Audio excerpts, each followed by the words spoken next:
सबसे पहले तो हमें यह समझना पड़ेगा कि इस सब्जेक्ट के अंदर सिक्योरिटी अटैक का मतलब क्या होता है। सिक्योरिटी अटैक का मतलब एक ऐसा अटैक जो किसी ऑर्गेनाइजेशन या किसी यूजर के सिस्टम के ऊपर किया जाता है, और अगर ये अटैक सक्सेसफुल हो गया तो इससे उस सिस्टम का डेटा लॉस हो सकता है, उस सिस्टम का डेटा कोई चुरा सकता है, या उस सिस्टम का डेटा करप्ट हो सकता है, या उस सिस्टम के अंदर वायरस, वर्म्स या मलिशियस सॉफ्टवेयर इंस्टॉल भी हो सकता है। या अगर सिंपल भाषा में इस चीज को मैं कहूं तो बेसिकली जो अटैकर का गोल है वो अचीव हो सकता है, सिंपल एज दैट। अब ये जो सिक्योरिटी अटैक्स होते हैं, दो प्रकार के सिक्योरिटी अटैक्स होता है, पैसिव अटैक और एक्टिव अटैक। सबसे पहले हम ये समझते हैं कि पैसिव अटैक के अंदर क्या होता है। पैसिव अटैक के अंदर लेट्स से फॉर एग्जांपल ये मनन है और ये मनन का सिस्टम है, ये अनुष्का है और ये अनुष्का का सिस्टम है, और ये अटैकर है। अब लेट्स से फॉर एग्जांपल मनन जो है वो अनुष्का को डेटा सेंड कर रहा है, और इस डेटा के लिए ये जो अटैकर है वो कंप्लीटली एक अनऑथराइज्ड यूजर है।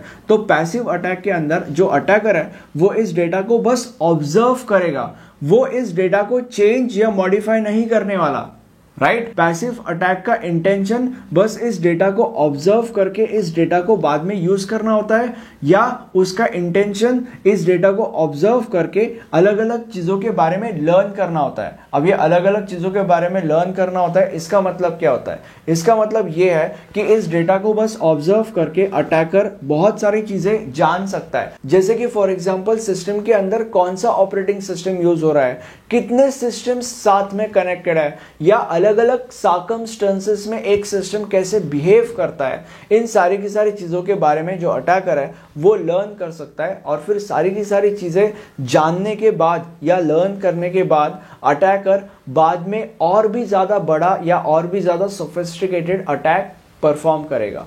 तो ये होता है पैसिव अटैक। अब ये जो पैसिव अटैक होता है इसके दो एग्जांपल्स हम पढ़ने वाले हैं। First is traffic analysis and second is eavesdropping, जिसको कुछ लोग इवाज ड्रॉपिंग भी कहते हैं, बट इसको लाइक इन रियलिटी ईव्सड्रॉपिंग ऐसे प्रोनाउंस किया जाता है। अब सबसे पहले हम ये समझते हैं कि ट्रैफिक एनालिसिस के अंदर क्या होता है। ट्रैफिक एनालिसिस के अंदर लेट्स से फॉर एग्जांपल मनन अनुष्का को डेटा सेंड कर रहा है, और मान लेते हैं कि ये डेटा एक एनक्रिप्टेड डेटा है, तो अटैकर इसके अंदर इस डेटा के पैटर्न को या वॉल्यूम को ऑब्जर्व करेगा, और बस डेटा के पैटर्न या वॉल्यूम को ऑब्जर्व करके ही अटैकर इन दोनों के बारे में काफी चीजें प्रिडिक्ट कर सकता है। जैसे कि फॉर एग्जांपल अगर सपोज इन दोनों के बीच में बहुत लंबी लंबी कम्युनिकेशंस होने लग रही है, तो इससे ये प्रिडिक्ट किया जाता है जनरली अटैकर के द्वारा कि कोई इमरजेंसी है, या अगर इन दोनों के बीच में बहुत ज्यादा शॉर्ट कम्युनिकेशंस होने लग रही है तो इससे जनरली ये प्रिडिक्ट किया जाता है कि कोई निगोशिएशन चल रहा है या कोई प्लानिंग चल रही है।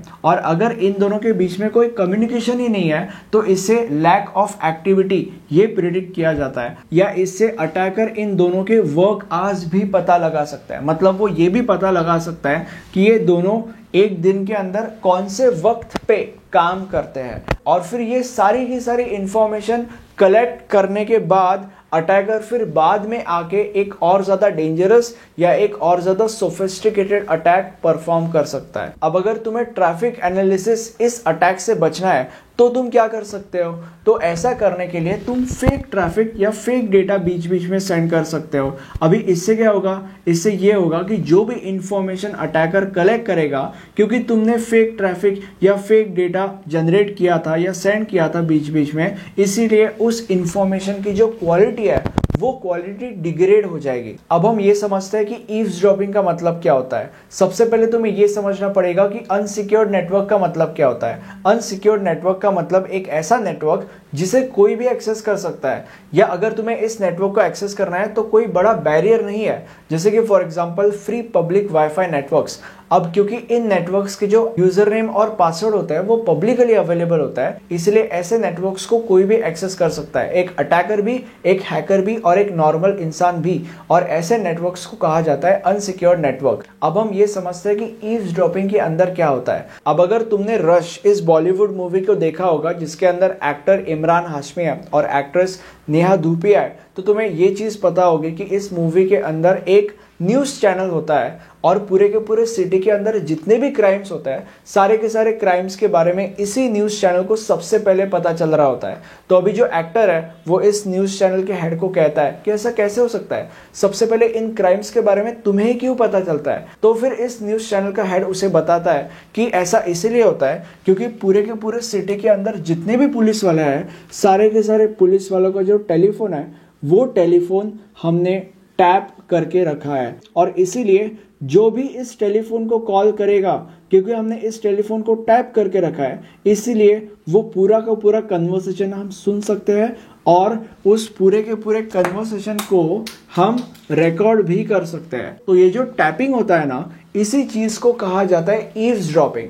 अब ऐसा जरूरी नहीं है कि ईव्सड्रॉपिंग अटैक जो है वो कन्वर्सेशन को सुनने के लिए ही किया जाता है। ईव्सड्रॉपिंग अटैक अगर एक सिस्टम से किसी दूसरे सिस्टम पे डेटा सेंड हो रहा है तो इस डेटा को रीड करने के लिए भी किया जाता है। तो अभी इससे अटैकर का क्या फायदा होगा, जो अटैकर है वो जनरली यूजर के फाइनेंशियल डिटेल्स के पीछे होता है या यूजर के प्राइवेट डिटेल्स के पीछे होता है, और अगर अटैकर ने उन डिटेल्स को पढ़ लिया फिर अटैकर उन डिटेल्स को आगे सेल कर सकता है फॉर सम क्रिमिनल एक्टिविटीज।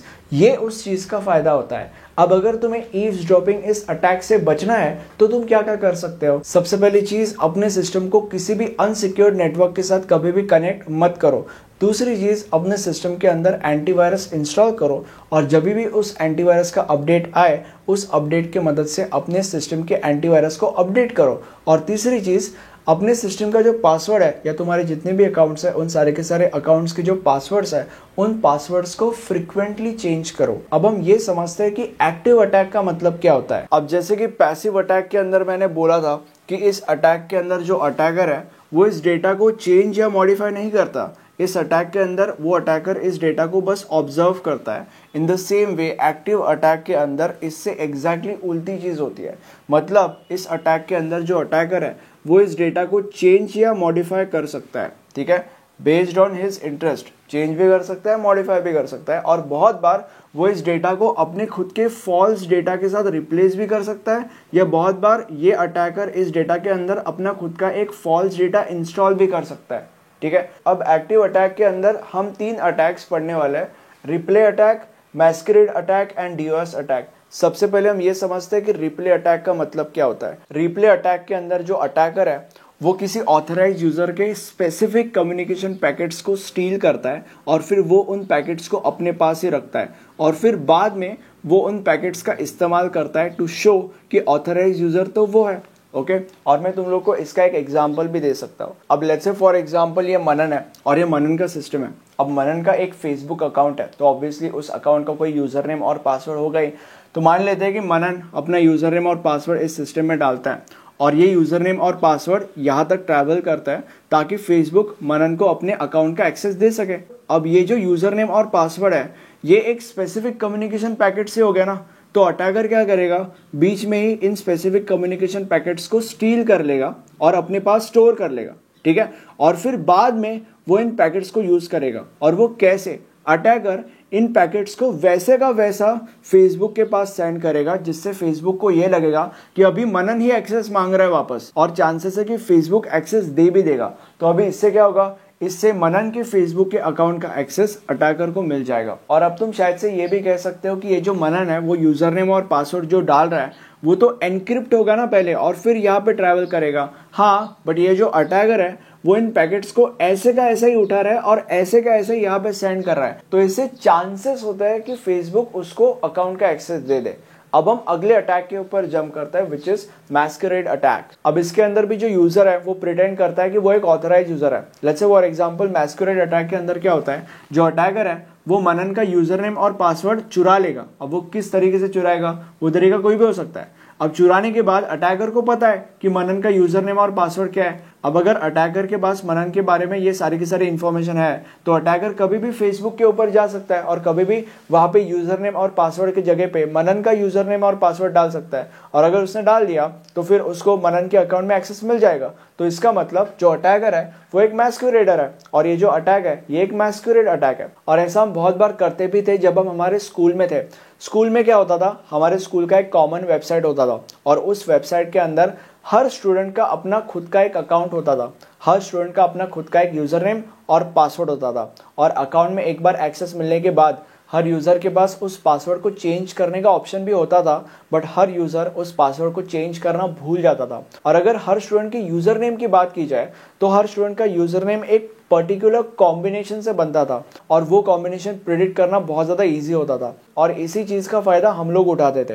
हम क्या करते थे, सबसे पहले तो हमारे अकाउंट के अंदर जाके हमारे पासवर्ड्स चेंज कर देते थे, एंड फिर लेट्स से फॉर एग्जांपल एक टारगेट यूज़र है, इसका नाम है लेट्स से अनुष्का, तो अनुष्का का जो यूज़र नेम होता था वो उस कॉम्बिनेशन के ज़रिए हम प्रेडिक्ट कर लेते थे, और जो पासवर्ड होता था वो तो कॉमन पासवर्ड है, और इस तरीके से हमें अनुष्का के अकाउंट का एक्सेस मिल जाता था। अब यहाँ पे ये जो चीज़ हमने की है, इसके बीच में और मैस्क्यूरेड के बीच में एक ही फ़र्क है, विच इज़ मैस्क्यूरेड के अंदर most of the time attacker user name और पासवर्ड किसी ना किसी तरीके से चुराता है। यहाँ पे हमने उसका यूज़र नेम और पासवर्ड चुराया नहीं है, यहाँ पे मैं इस चीज़ को उसकी गलती मानूंगा और हमारा कॉमन सेंस मानूंगा, ठीक है, या हमारा स्मार्टनेस मानूंगा। और फिर एक बार अकाउंट के अंदर एक्सेस मिल जाए तो अटैकर कुछ भी कर सकता है। Let's say for example account में एक्सेस मिलने के बाद अटैकर जिसको भी मैसेज करेगा उस इंसान को लगेगा कि ये मैसेज तो अनुष्का से आया है, ठीक है, बट इन रियलिटी वो मैसेज तो अटैकर ने या हमने सेंड किया है, ये बेसिकली उन सारे के सारे मैस्कुरेडर्स ने सेंड किया है, ठीक है। तो इस अटैक को कहा जाता है मैस्कुरेड अटैक। अब डीओएस या डिनायल ऑफ सर्विस अटैक के अंदर क्या होता है, इसमें जो अटैकर होता है वो सिस्टम को ओवरलोड कर देता है बियॉन्ड इट्स कैपेसिटी, जिससे सिस्टम या उसके आजू बाजू के कंट्रोल्स फेल होना चालू कर देता है, एंड फिर अल्टीमेटली सिस्टम फेल हो जाता है। और फिर जिस एक्टिविटी या जिस टास्क को करने के लिए वो सिस्टम बनाया गया था, वो सिस्टम वो एक्टिविटी या वो टास्क नहीं परफॉर्म कर पाता, और इसी चीज को कहा जाता है डिनायल ऑफ सर्विस अटैक। अब यहाँ पे ज़रूरी नहीं है कि जो अटैकर है वो सिस्टम के ऊपर ही अटैक करेगा, वो एप्लीकेशन के ऊपर अटैक भी कर सकता है, या वो वेबसाइट या किसी सर्वर के ऊपर भी अटैक कर सकता है, ठीक है। लेट्स से फॉर एग्जांपल एक हमारे पास एप्लीकेशन है, और वो एप्लीकेशन एक समय में बस 100 रिक्वेस्ट प्रोसेस कर सकता है, ये उसकी कैपेसिटी है। तो अटैकर क्या करेगा, अटैकर एक सेकेंड में 1000 रिक्वेस्ट उस एप्लीकेशन के ऊपर भेज देगा, जिससे क्या होगा, जिससे वो एप्लीकेशन उन 1000 रिक्वेस्ट को प्रोसेस नहीं कर पाएगा, और फिर वो एप्लीकेशन फेल हो जाएगा, ठीक है। और फिर जिस एक्टिविटी को करने के लिए वो एप्लीकेशन बनाया गया था, वो एक्टिविटी वो एप्लीकेशन कर नहीं पाएगा, ठीक है। और अब तुम शायद से ये भी सोच सकते हो कि अटैकर के पास 1000 रिक्वेस्ट सेंड करने के लिए 1000 लोग आएंगे कहाँ से, तो अटैकर फेक यूजर्स भी अपने जनरेट कर सकता है, जिसे हम बॉट्स कहते हैं। और ये जो डिनायल ऑफ सर्विस अटैक है, इस अटैक को करने के बाद अटैकर का कोई फायदा नहीं होता, इसमें अटैकर का कोई फायदा नहीं है। अगर तुम्हें किसी से बदला लेना है या अगर तुम्हें किसी से रिवेंज लेना है, तो ऐसे केस में generally denial of service attack का इस्तेमाल किया जाता है, ठीक है, सामने वाले पार्टी के ऊपर अटैक करने के लिए। अब मैं चाहता हूं कि आप मुझे सच कमेंट सेक्शन में बताइए कि ये वीडियो आपको कैसा लगा, और ये हमारा प्लेलिस्ट है, इस प्लेलिस्ट में आपको इस सब्जेक्ट के सारे वीडियोस मिल जाएंगे। Thank you.